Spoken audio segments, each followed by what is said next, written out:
Shubhan going in the house, back with another bang on video. Well, ladies and gentlemen, we're going to talk about more stuffs related to Willian, his move to Arsenal, and also we're going to talk about the North London derby. Well, yes, ladies and gentlemen, we got a derby on our hands tomorrow, and Arsenal are going to meet Tottenham, and probably let's seal the deal that we are going to finish above them. Probably that should not be the benchmark for us whenever we go into the next season, or probably in the future, but more important than not, since we are searching for our glory days, let's get a win. That's what I want more than enough. Well, let me know what you guys feel about the North London derby. And since the derby vibes are here, how can Paul Merson not make any comment? Paul Merson says, Arsenal are a bit behind Tottenham. Spurs have more chance of top 4 finish next season. He says, the Gunners are no longer the strongest force in North London. He says Paul Merson has actually expressed his belief that Arsenal are a bit behind Tottenham, while admitting Spurs have a better chance of a top 4 finish next season. Arsenal are currently sitting 8th in the Premier League standings, 1 point behind 7th place Sheffield United and 1 ahead of arch rivals Tottenham, who slipped to 9th after being held to a 0-0 draw at Bournemouth on Thursday. Despite the fact that Arteta has overseen a significant upturn in results recently, the Arsenal legend is not so sure that his old club can achieve the same goal, as he wrote in his latest column for a publication. He says, Sunday's derby is a close one to call, but I think Arsenal are a bit behind Tottenham. Neither of them are going to finish in the top 4 this season, but there's more chance of Spurs doing that next season than Arsenal. Over a 38-game season with the squads they have, and if everyone stays fit, I'd be surprised if Arsenal finish above Tottenham. I saw Arsenal against Leicester and they impressed me, but I liked what I saw from Spurs against Everton as well. So it's pretty much clear he's still Team Spurs for now, but let's see if that's going to be working or not. Well, moving on.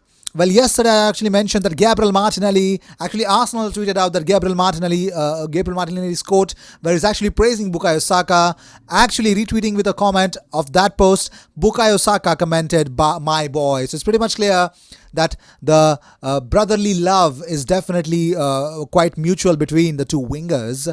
But let's talk about it. Talking about more news, Aubameyang has spoken about Bukayo Saka. He says, yes, just to continue like this, and I'm sure he'll go straight to the top. What I like about him is he is always listening to our advice. I really like it, and he's really humble. Definitely he's one of the best young talents I've played with. Now, if that's coming from Aubameyang, I can understand how much respectful that how respectfully did he would have described it, but I really love it. I really love it. Well, Aubameyang has also revealed why Bukayo Saka has been nicknamed Little Chilly. He has actually nicknamed him. The 18-year-old has been a sensation for Arsenal in the recent weeks. We all know that. But talking about the whole situation, Aubameyang actually told to Sky Sports that I call him Little Chilly, but in French, so it is Petit Piment. It's because he's like a little chili, so much energy, so much power, and it's quite small. So it's funny, and that's the biggest reason why. If you guys were guessing, what is this Bukayo Saka is being called as Little Chilly? Why does Obas call him Little Chilly? Now you know why. Gabriel Martinelli has been compared to when Ronaldinho compared him to the Brazilian icon R9 Ronaldo. He's quite amazed by it, because Martinelli has been flying in the Premier League until he picked up a knee injury. But Ronaldinho said that the 19-year-old reminded him of the former Barcelona and Real Madrid legend with his intensity. Well, speaking of his comparison, actually, Martinelli was in awe. He says, when I heard that, I couldn't believe it.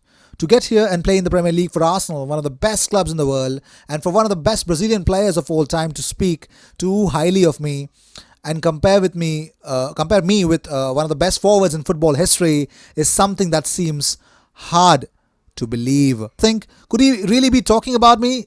Is it me? To be honest, it still hasn't sunk in. That's the case for many things, because they've happened so quickly in my life. As I said, I always have to keep my feet on the ground. I'm grateful for those who praise me, and I always try to give my best to keep earning that praise.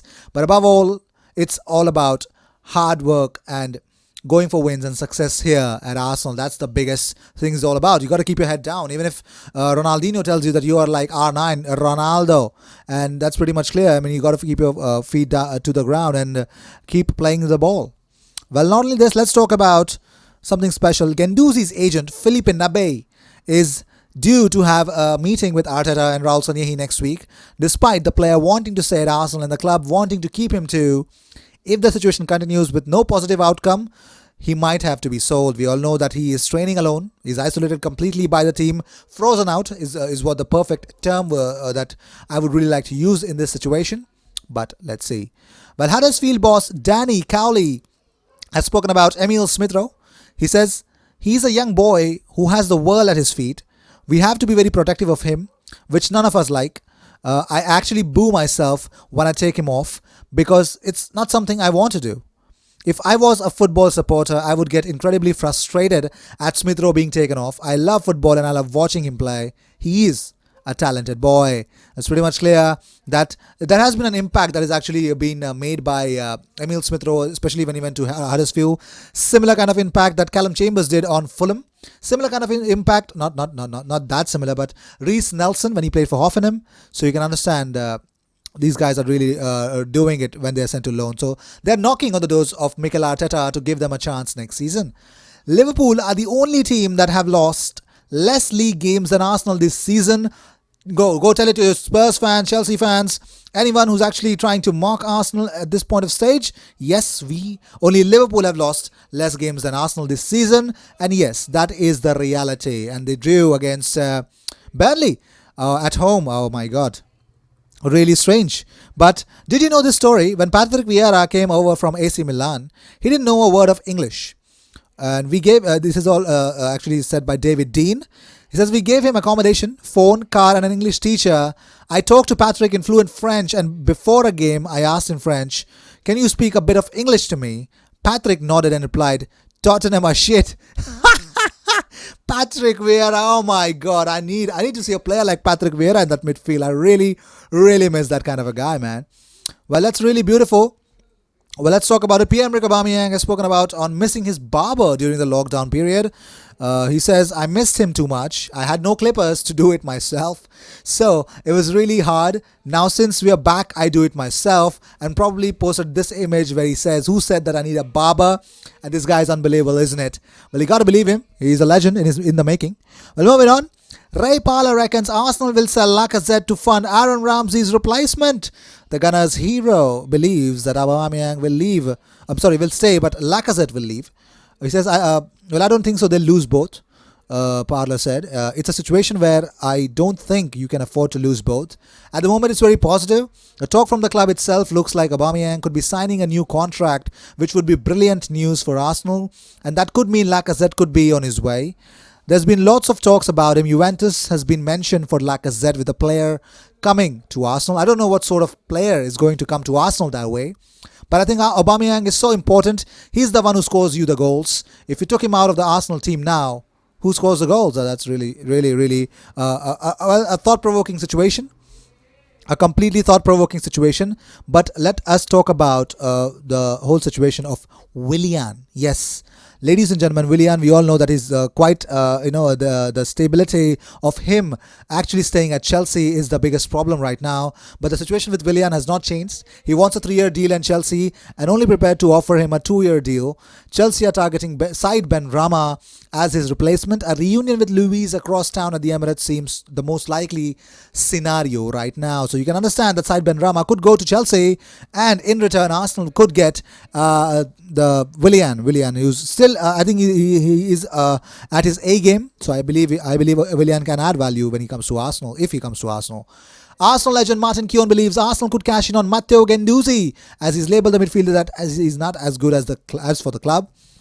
Keown says his biggest quality is his personality. I'm not sure he's really good enough, if I'm absolutely honest. I think if you do have misdemeanors and you play well on the pitch, that seems to get you back in, and that may be the problem for him.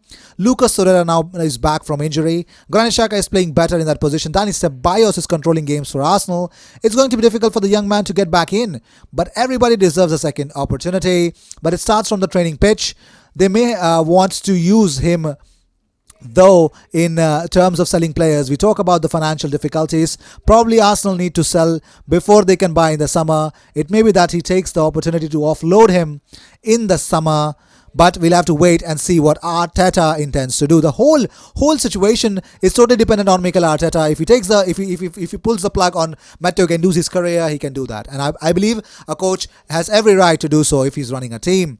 Well, Thomas Partey could come to Arsenal. Yes, ladies and gentlemen, it's just definitely going to happen. The Thomas Partey at one point of time always linked to Arsenal, but it will definitely take Arsenal the end of this season and probably to all the Arsenal fans to get actually excited about this. But let's see if that's going to be happening or not. Well, these were the news of the day. I hope you enjoyed whatever came your way. All the views and news and everything about Arsenal on this platform every single day twice. So sit back, relax and enjoy all the news that comes on this platform. I will see you in my next video. Until then, cheers, and don't forget to subscribe.